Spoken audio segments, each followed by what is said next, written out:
lie? Will they divide the nation with their reparation fixation? Or will California subscribe to a race-based bribe? California's reparations task force has voted yes on multiple proposals that will now go to state lawmakers to consider legislation. Among other handouts, the task force wants to pay $360,000 each to approximately 1.8 million black Californians who had an ancestor enslaved in the U.S. Considering how easy California was defrauded during COVID, I'll be expecting a check. So that alone would cost at least $640 billion. It would take the average Californian 6 months to shoplift that much. And it's over twice the state's budget. Hell, with that kind of money, you could build 5 new Kardashians. Governor Gassam, that's a good name, Gassam. Gavin Newsom's been strangely silent on the issue, probably because he knows the moment he signs it, his ambitions for the White House are as dead as a Golden Girls reunion. But why should, think about it. But why should California monopolize idiocy? Denver Councilwoman Candy Sidabaka is proposing an idea to fund reparations, just tax white-owned businesses disproportionately. After all, wasn't capitalism built on stolen land, stolen labor, and stolen resources? Capitalism was built on stolen land, stolen labor, and stolen resources. And there are structures that we have that could be flipped to begin to do that reparations.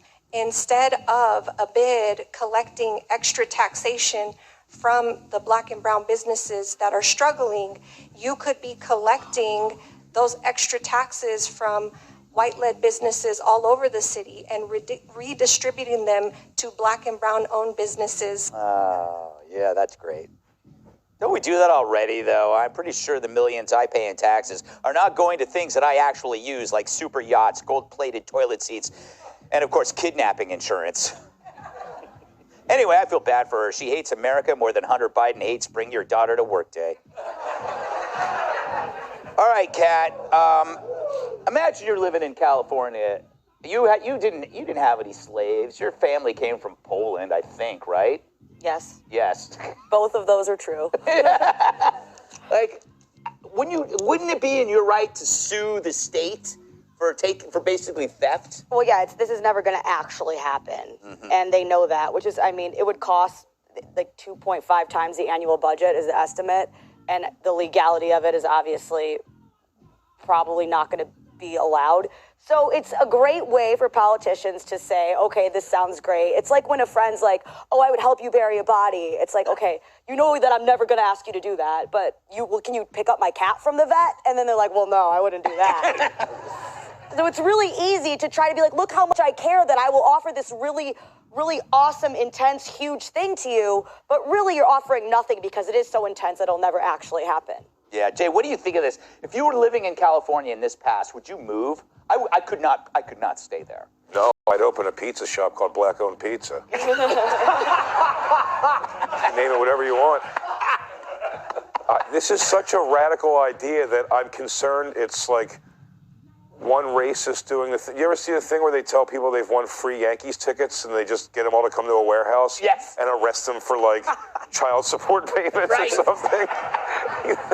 Just one lunatic's trying to get all the black people to migrate to California and then something crazy's going to happen? You're right. It's a wild thing. He goes, come here, we'll give you $1 billion. Sorry. Yes. It's a trap. I'd go. Yes, I would too. I don't think it's going to happen. What do you think, Jamie? This is so crazy. I won tickets to the NBA playoffs. I'm not going to pick them up. Not at that warehouse. Yes, if it's at a warehouse. And whatever you do when you walk in there, don't have like a 6-pack of Mike's hard lemonade. Right? Pre-game. Yeah. Yes. I'm going to be honest, I don't know what we actually tried this in Alaska, but it didn't cost that much money because there was only one black guy. When it comes to numbers like this, I don't understand. Like, yeah. I also was confused because it's like, whatever the numbers are, like they're going to pay $200 billion and the budget is like $100 billion. Mm-hmm. Isn't that not, you don't get what a budget is. Yes. It's twice as much of it. I just can't even wrap my head around billions and millions of like that. I tried to figure it out in terms that I would understand, and I was like, $200 billion. That would be like if I'd have to do 200 billion gigs. That's like a load of money. Yeah, that's sad, Jamie. Yeah. You know, Harold, we talked about this on the 5, right? Remember that? Good times, huh? We shared a lot. I have to tell everything. Yeah. But I did bring up the point that you are biracial, so this is like half of your body wants the money, but the other half doesn't, right? It's just like there's like this internal battle. I'll convince the other half to keep it. I'll convince the other half to keep it. This is things like this happen, and I give Greg a lot of credit. We had a conversation about this on the show several weeks back, and we talked about what should be done, because if we can't agree that there was a wrong that was done, and in fact, people back when the wrong was done agreed, and they proposed to give black people, black families 40 acres and a mule. They then reneged on that. So there was an admission that there was a wrong. Now, this answer, to your point, the point's been made, is absolutely ludicrous. I want in your black-owned pizza deal if you decide to open one up. But this is not going to work. This is not going to happen for the reasons that have been said, and the fact that it's twice the size of the budget. So why besmirch and belittle the bigness of the issue by dumb remedies? What we should be thinking about are ways in which we can pay this going forward, whether it's seriously thinking about how you educate kids and holding those schools accountable in these neighborhoods where kids are not learning, seriously providing tax incentives for companies to come in and invest and hire people in those communities.